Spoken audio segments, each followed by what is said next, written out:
It was a seismic day for the New York Jets last week, trading two cornerstones of this franchise for a bunch of future picks and a couple of young players. We want to do another deep dive on that, this time jumping over to the Dallas Cowboys trade, sending Quinnen Williams off and a bunch of high draft choices and a very intriguing defensive tackle. We'll talk about all of it with a very special guest. A bonus episode of Boy Green Daily starts now. I'm going to lose my gosh darn bananas. Boy Green Daily starts now. Zoinks! Boy Green, Boy Green Daily, Boy Green Daily, Boy Green Daily. Let's go!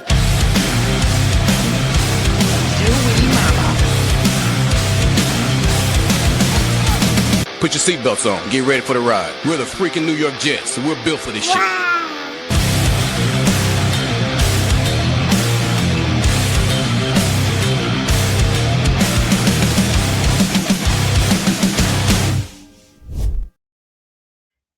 Hey, what's going on, everybody? I'm Paul Liston Jr., a.k.a. Boy Green. I'm the New York Jets digital reporter for Heavy.com. Welcome to a bonus episode of Boy Green Daily, talking all things New York Jets. You guys really enjoyed the deep dive we did on Adonai Mitchell, the Indianapolis Colts wide receiver that got traded over to the Jets. We had Jake Arthur on, who's part of the Indianapolis Colts beat. You guys really dug the interview doing a deep dive, so hell, let's do another one, baby, because the Jets did two of those monster trades last week, sending Quinnen Williams to the Dallas Cowboys. To get a better understanding of that Cowboys perspective and some more details on the Jets' newest player, we talked to this guy a bunch of weeks ago for the Jets Cowboys game. He's the manager and editor-in-chief of Blogging the Boys, covering the Dallas Cowboys at SB Nation. Let's bring him in. It is once again RJ Ochoa. RJ, I didn't know we were going to be doing this again so soon. Me neither. It's great to be here. Great to be with you. I don't think as many times as I've been here before, I'd ever seen that intro. So that was really cool. I feel alive in a way that I didn't Wow. 5 minutes ago. Okay, well, thank you so much for that. Absolutely wonderful. And hey, I've got great people that work on the team that do an amazing job. So shout out to them. RJ, I would be remiss, of course, if I didn't start off, and we talked about this right before we're doing this conversation right now, our thoughts and love and everything. There's no perfect thing to say or perfect thing to do, but are obviously sent out to the Dallas Cowboys community, the Dallas community as a whole, with the tragic news of Marshawn Nealon. So again, our love and everything is sent out to your way. There's no how-to guide on how to handle or do anything with this, but we're originally going to do this conversation last week. It just didn't feel right with everything going on. Everything feels inconsequential when you hear tragic news like that. So RJ, we're thinking about all you guys, and I can't even imagine what's going on down there. I appreciate that. It's been a weird time to follow the Cowboys, cover the Cowboys. Like you said, there's no anything, and I'm grateful that our community at Blogging the Boys has mostly been pretty just pretty much there for one another, pretty open and honest, and pretty willing to just kind of put everything aside and acknowledge that we're all here together, and we're all rooting for one another, whatever our walk of life is. And so that's just kind of been our disposition for the last week or so, is just trying to take each day at a time. I know it's kind of a football cliche thing, but you're right. It is weird to kind of go back to, okay, let's see Mazi Smith in his first game away from the Cowboys type stuff. Right, and there's no transition I could do from that tragic storyline to jumping into what we were scheduled here to conversate with. But yeah, I'm intrigued. Let's go to Mazi Smith. And this is a guy, and this is my perspective, RJ, so feel free to slap anything that may be incorrect reading from the outside here. But watching the Cowboys the last couple of months, it seemed like the Cowboys were trying to give away Mazi Smith to anybody that would want him with everything that was going on there. So now the Jets get him back in this trade, a former first-round draft choice, so he was highly coveted at one point, and it seemed less so more recently. So let's start there. Did the Cowboys and Mazi Smith, did this feel like an inevitable parting of ways was coming at some point? Yeah, I think the full totality of Mazi is important to understand with regards to how Cowboys fans have felt about him, and I imagine that's obviously why I'm here. Now, Mazi was the second Michigan Wolverine who the Cowboys took in the first round in recent history.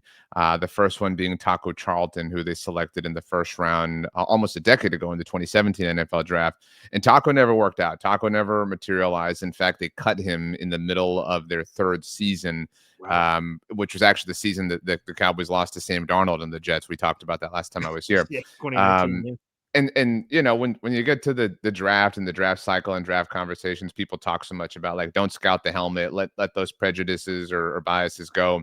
But I mean, Mazi went to the University of Michigan, and I think that people just could never shake the Taco Charlton taste. And anytime Mazi didn't develop or didn't do something, it just corroborated that idea for people. And I mean, I'm rooting for Mozzie, but I really am struggling to think of a moment that he had, and a singular moment. I mean, Wow. a singular moment of positivity. And look, it's hard to flash at the defensive tackle position, although hopefully that's not the case for the Cowboys moving forward. Um, and Mozzie was the first one. The Cowboys have kind of treated that position again up until recent moments here, haphazardly and with low level resources, just UDFAs or cast offs. Mozzie was the first player who they spent a first round pick on at defensive tackle since Russell Maryland, who they took with the Wow. #1 overall pick in 1991. And so it was a serious commitment, and I think a lot of people viewed him as this supreme athlete. He was Bruce Feldman's #1 freak on his list that he does every year at the Athletic. And it just never worked. And you're right. I mean, they didn't pick up his 5th-year option and everything. It was super obvious that this was going to be his last season. And I think we were kind of stunned that he even made the team at training camp. So just to be blunt again, which is why I think I'm here, I think the emotions of people were, holy crap, the Cowboys traded for Quinnen Williams.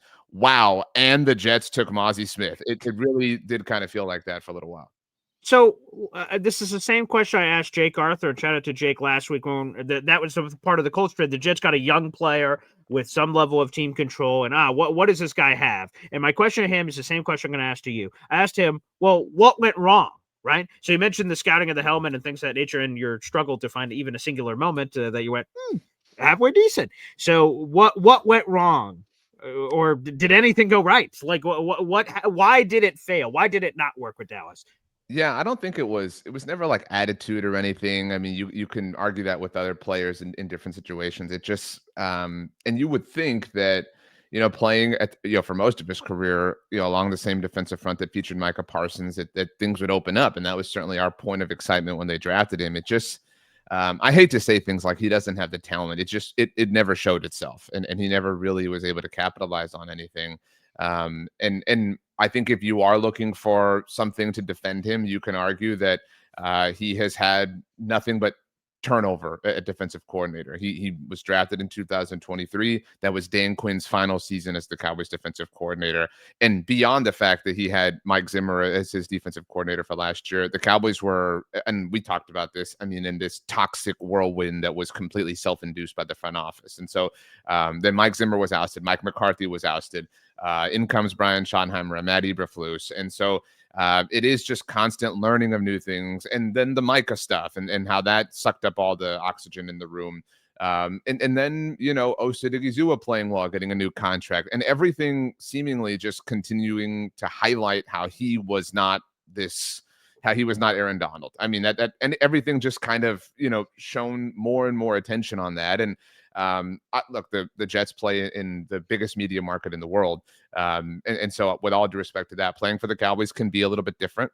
And when you don't have success and people come for you, it can be very loud. And I would offer that maybe he didn't handle that too well, or it seems he didn't handle that too well. And so playing for the Jets, again, as big of a market as it may be the right thing for him, and that he can kind of get away from what the Cowboys have been for the last few years.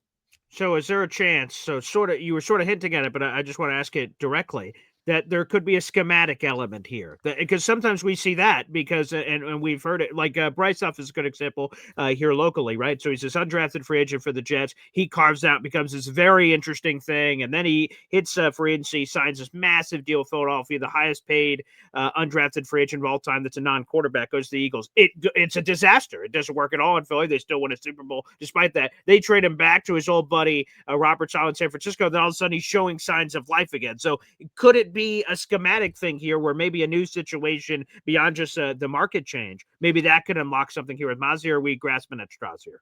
I think that that's fair. And I'm sure you're aware that the NFC East hasn't had a repeat winner in over 20 years. And Right. we talk about that a lot, and that means nothing. because like what did the 2005 Giants have to do with the 2025 Eagles? Like absolutely Right. nothing. But Right. it's been so long that it kind of like you have to consider that it might mean a little bit of something. It's just very strange in that respect. And to that point, I mean, the Cowboys have really struggled at defensive tackle, like for way longer than before Mazi even got there. And I mean, they are really throwing the kitchen sink from a resource standpoint now at fixing it. The Micah trade yielded Kenny Clark, obviously. They paid Osa Digizua in the offseason before all the Micah stuff even really took off. And then obviously they went after Quinnen Williams. And so I'm inclined to give, some benefit of the doubt to that idea. I guess that wouldn't be a benefit, but I'm inclined to just sort of historically blame the Cowboys, even though they're different defensive personnel, Sure. different coordinators, Right. different D-line coaches, different schemes, and all these sorts of things. This is an issue for them as a franchise, so much so that they were willing to pay to get Quinnen Williams because hopefully he's talented enough individually to solve it. Yeah, fair enough. Again, we're speaking with RJ Ochoa, baby, manager and editor-in-chief of Blogging the Boys, covering the Dallas Cowboys at SB Nation, joining us here on the program. Make sure you guys like the video and hit subscribe. RJ, let's go to Quinnen Williams. We had you on, we mentioned it, for the Week 5 Jets Cowboys game and got all hyped up for that. And I asked you at some point during the interview, like, hey, could the Cowboys, they have all these assets, could they come swinging back for Quinnen Williams? I know they already traded for Kenny Clark, but like, and especially with Jerry Jones going on local radio here in New York with our good buddy Gary Myers, and salute to Gary Myers. And Jerry Jones straight up said, yeah, we had this offer. We were looking at Quinnen Williams, and there was all this stuff there. Of course, everything was built around Micah Parsons, but it didn't work out. I asked you, do you think there's any chance that the Cowboys could swing back to this? And you didn't think so at the time. I don't, I don't have the direct quote here from what you said, but you didn't think it was going to happen. What changed from you didn't think it was possible or going to happen, or you didn't think so in Week 5, and then we fast forward all the way to here, where obviously a blockbuster happens in the middle of the season? What changed in your mind? I would say that, I've been doing this professionally for about 10 years now, Yeah. and even still, I underestimate how Dallas Cowboys they can be. I mean, that would be it. Now, I think multiple things can be true. I think it can be true that this trade makes sense from a timeline standpoint in terms of how Quinnen's contract lines up with the remaining prime of Dak Prescott and the window with CeeDee Lamb and George Pickens, and the Cowboys clearly are structured to kind of be competitive in 2026 and 2027. That can be true at the same time that this was pathetically reaching for a way to be relevant. I mean, just an inability to control oneself. I mean, I fully believe that it's all of these things, and I underestimated the power of that. Again, despite knowing better, and I think that. Look, I'm not the first person to tell your audience that the Dallas Cowboys seek attention and that they thrive in it and that they want it and arguably prioritize it over anything. But I would remind everyone for the context of last week. So the Cowboys played on Monday Night Football and got destroyed by the Arizona Cardinals, who got destroyed themselves 6 days later against the Seahawks. And by the way, DeMarcus Lawrence, a former Cowboys defender, scored as many touchdowns by himself as the Cowboys did against Arizona. But this whole thing, I was in this real conspiracy theorist rabbit hole.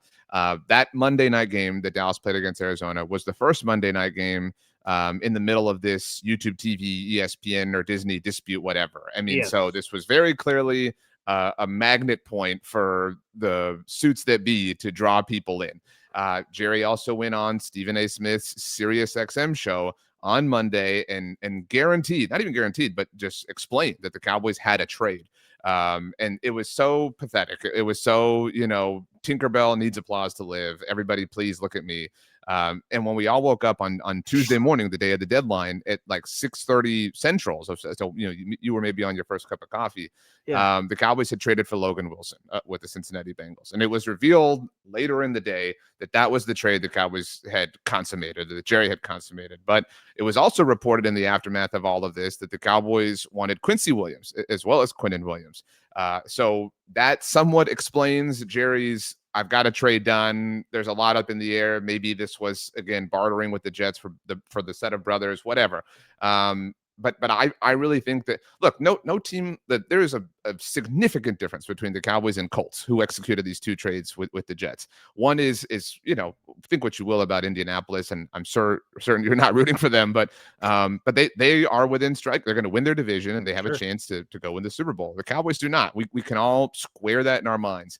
but they just can't help themselves. They have to do this. They have to be the center of attention. It's also not a coincidence in my mind that their next game, which is out of this bye that they've been on, is also on Monday Night Football. It's their first ever regular season trip to Las Vegas. They've never played a regular season game there. So, I mean, this just feels like, okay, well, what if on this episode of Grey's Anatomy, the hospital is a bomb, just like, and that's kind of how they operate. I mean, honestly, it sounds absurd, but it's been my professional life, which weirdly enough, I'm grateful for. Let's get into that. So you mentioned the Quincy Williams thing. So my dad's a diehard Dallas Cowboys fan. So he called me when all this was going down and we were talking about it. Okay. So we wake up in the morning. You mentioned Logan Wilson for a 7th round pick. Like, oh, okay, that's weird. And then later, Dan Graziano's like, hey, actually, Cowboys are trying to adopt the whole Williams family. They're trying to get him out. But here's the thing I don't get. Logan Wilson, 29. Quincy Williams, 29. Quincy Williams, former first-team All-Pro. Logan Wilson, no former first, second, third, quadruple, no All-Pro whatsoever. The thing I don't understand is this. The Cowboys decide to go all in to trade for Quinnen Williams. Ballsy move. Let's go. 27-year-old, second rounder this year, the better first rounder that's coming in 2027. He goes all in. That's a massive move. But he's like, but apparently the Jets wanted a 4 was how Josina Anderson reported that what they wanted for Quincy. Who knows if that's really true, but they wanted a 4. Whatever the price was apparently for the Jets, the Cowboys were like, nah, that's too high. Sorry, we're going to go Logan Wilson. So they're willing to go all in for Quinnen, but then they weren't willing to go all in for the linebacker. It feels like you're either all in or all out. How does you're willing to go all in for Quinnen, but not for Quincy, and you're willing to settle, quote unquote, for Logan Wilson, who by all accounts is a worse player than Quincy? That's the thing that I didn't understand. And me and my dad are sort of debating, and we got to the same point. Like, if you're going to go all in, why not pay whatever the price is for that? Especially because I think it was Jay Glazer. I'm going to be mixing up these insiders that they wanted Quinnen Williams, and they're willing to pay whatever the price was to get Quinnen. They were all in on that. But then again, they got a little, trigger not happy about paying whatever the price was for Quincy. How does that make sense? Break it down for me, RJ. I have 2 answers to this. Okay.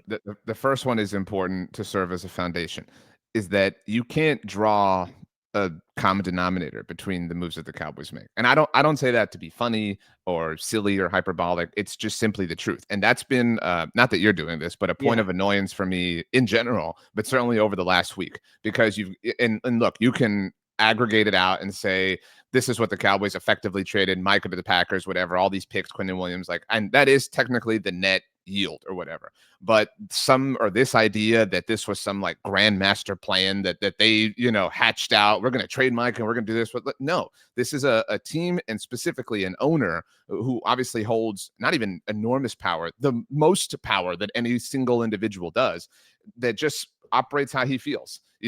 Operates how he feels on Monday, and on Tuesday, he doesn't have to operate in accordance with what he did on Monday. He can operate in a completely and totally opposite, manner. It doesn't have to make sense, because if it doesn't, so what? Like, what are the consequences to him?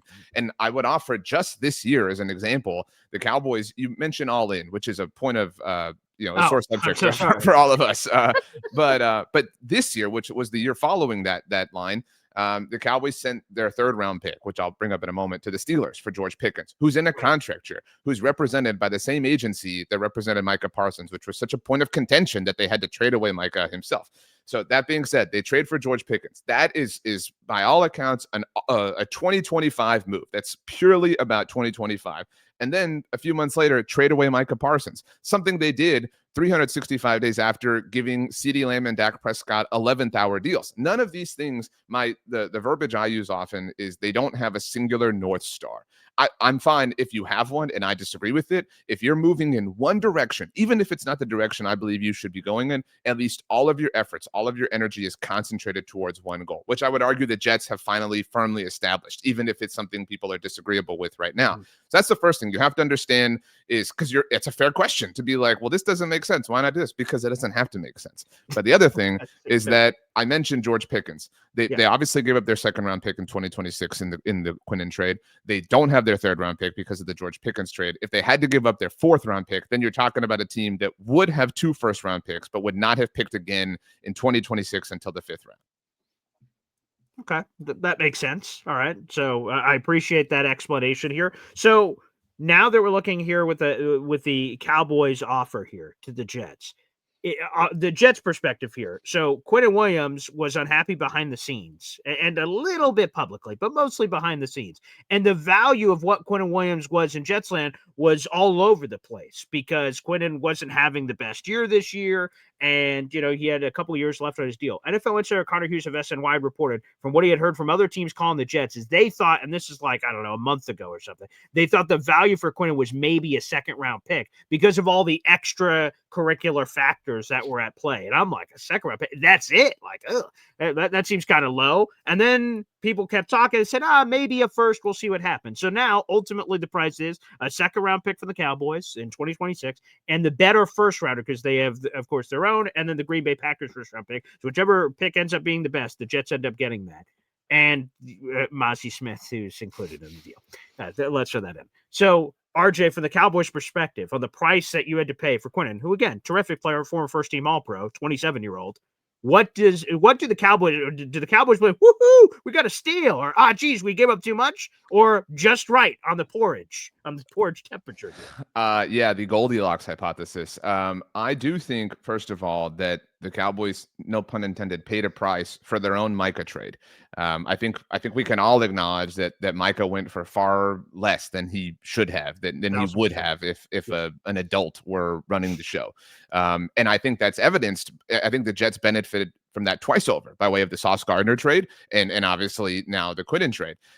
So in a world where Quinnen may have been worth a hypothetical second-round pick to, I don't know, the Bengals or whoever. That's a bad example. But the Cowboys had to pay an inflated price because, A, they are very obvious in their intentions and unabashed in being willing to be ostentatious, but also because they set the price what they did for Micah. That being said, I do think that I'll call it the coming to terms with it as a Cowboys fan, like the understanding that you are not operating like the NFL's elite from a managerial perspective, is that everything seems to have worked out well. You do have Quinnen for these 2 years. Again, you are all in. Now you can use that label. You're all in on 2026 and 2027. After these 2 years, you have to make some serious franchise-altering decisions, maybe make a change of quarterback, et cetera, et cetera, et cetera. So you have these 2 years. We'll see obviously what their first round pick in 2027 ultimately is, but you have 3 first round picks to help. So you have those resources, you have some salary cap space, which you could argue was a net benefit of the Micah trade, something that you didn't have to deal with regards to Quinnen. I know people have said, understandably so, that Quinnen is probably going to want an extension after the 2026 season as well, but you have the wherewithal to do this. But when you do, your drought will probably officially be 30 years old because that's what it will turn this year. Let me ask you about this. What do the Cowboys believe they are? Because the 2026 second-round pick to Jet fans like, wait a second. The Cowboys are coming off that blowout loss to Arizona Cardinals. Sorry to bring that back up. And looking ahead on the schedule, sure, there's that Raiders game on primetime, but man, I looked and I'm like, oof, there's a couple of tough games here that could go either way. And then all of a sudden, the Cowboys have a very small line here in terms of margin for error before they may not be able to make the playoffs, and thus this second-round pick that they're giving the Jets could easily be a top 50 pick for the Jets, or maybe even higher. That's what Jet fans are sort of revved up about. So the Cowboys obviously believe that they think they can do this quickly because Quinnen Williams and giving up that asset. But you, RJ, in your perspective, can the Cowboys, their path here, legitimately, that you believe they could turn this around and make the playoffs this year? Because if not, boy, that second-round pick is incredibly valuable to the New York Jets as another asset. Yeah, and the better it is, and the better the Packers are, the worse that makes the aggregate look, because you're talking, even if the pick is like, I don't know, 50, if the Packers' first round pick is 28 or whatever, I mean, you're talking about having barely climbed at the cost of losing Micah Parsons. But you asked, what do I think the Cowboys are, or what do the Cowboys think they are? And then you said that this upcoming game on primetime, that's what they are. They're the show. So the Cowboys just played on Monday Night Football against the Arizona Cardinals. And this is sweep season in television, which is why all of this matters. They were on bye this week, but they will be on Monday Night Football again against the Las Vegas Raiders, which, again, it will be their first ever regular season trip to Las Vegas. They've only ever played there in the preseason. Then they play on a Sunday afternoon, the Sunday before Thanksgiving. That will be Fox's America's Game of the Week, Tom Brady, Kevin Burkhardt, Aaron Andrews. It will do like 40 million people. Then they play on Thanksgiving. And so you've got back-to-back games on ESPN, ABC. The Fox game, the Thanksgiving Day game this season for the Cowboys, is on CBS. 7 days, and that's going to be the most watched game of the season outside of the Super Bowl. 7 days later, they play on Thursday Night Football, which is on Prime Video. The week after that, they're on Sunday Night Football against the Vikings, which is on Sunday Night Football on NBC. Their game after that is against the Chargers, a boring noon kickoff. But then they're on Christmas Day against Washington in our nation's capital on Netflix. So what do I think they are? I think they are the show. I think they are the cash cow, because through television sweep season, they are on each and every single one of the NFL's broadcast partners in either prime time or a significant window. With when you consider Thanksgiving is not prime time, but it's a massive window, or Fox is not going to be a prime time game. They're going to check off and scratch the bellies of ESPN and ABC, Fox, CBS, NBC, Prime Video, and Netflix. Who cares if the second round pick is 50 or 49 overall? They don't. That's what matters most around here.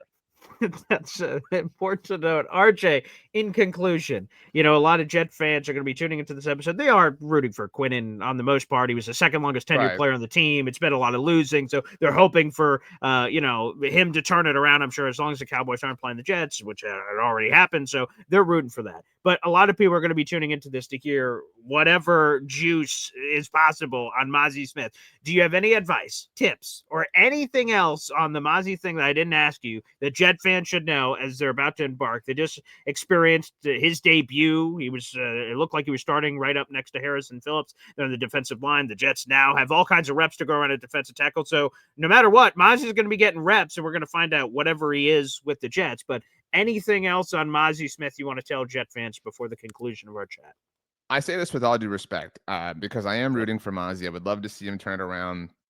I mean, I've got no ill will, no beef. Again, I think any Cowboys fan who does, it's just beef because he wasn't good, which is a stupid thing, to kind of feel, but that's sports. I would say if I was you, if I was covering the Jets and I understood the totality of everything involved, I would not be shocked if he's, just not brought back in free agency. I would, because this just felt like a throw-in. I mean, the Cowboys were going to have to make a roster spot for Quinnen Williams and at defensive tackle. So, this just felt like, Indiana Jones replacing the diamond with the bag of sand. Not that Mazi is the bag of sand, but you get my point. Just, roster transaction, in that particular sense. So I would not, kill the Jets front office in the offseason and say like, oh, they didn't even keep this guy. What was the whole purpose of the trade? The purpose was the capital. And that's the win.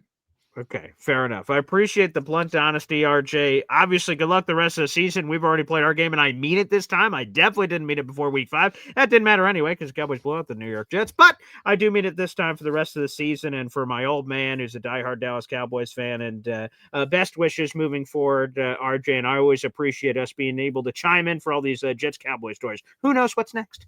Hey, who knows? But I appreciate you having me and the well wishes. Wishing Mazi the best, and I don't know why we would speak between now and the end of the regular season, but if we don't, I hope you and yours and your audience all have a wonderful Thanksgiving, Merry Christmas, and just an incredible New Year. And I hope next time we're meeting is in the Super Bowl. We can all hold on to deranged hope. That's it. And I appreciate you wishing us best wishes on all those holidays, because I know we're going to see the Cowboys on all of them. So thank you. I'll be thinking of you for each of those. So RJ, thanks.